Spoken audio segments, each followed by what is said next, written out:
Le palais de justice fermé au public depuis lundi au Larivot à Matoury.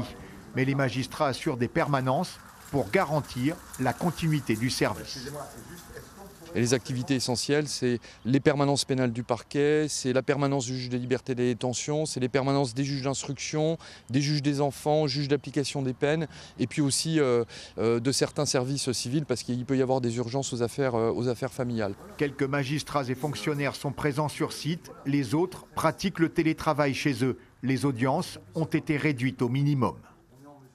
Les audiences sont annulées, certaines d'entre elles néanmoins ont lieu. Vous avez les audiences de comparution immédiate, vous avez un certain nombre d'audiences pénales qui ont lieu. C'est toutes les audiences, si je dois résumer, où la liberté est en jeu, c'est-à-dire les audiences qui concernent les personnes détenues et puis les personnes qui sont placées sous contrôle judiciaire. Quand ils doivent comparaître, les détenus ne sortent pas de prison. Cela se passe par visioconférence. Cette pratique inquiète les avocats. Il faut que vous compreniez qu'une audience par visioconférence doit constituer l'exception. Là, elle est devenue la règle.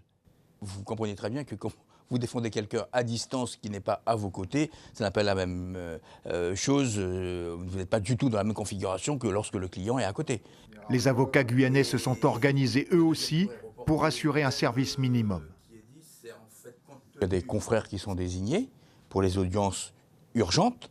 Donc sinon, la totalité effectivement des audiences sont systématiquement reportées.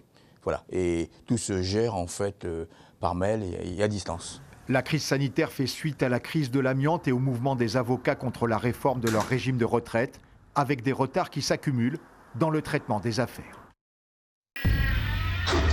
Suivez l'info sur Guyana Première, télé, radio et internet.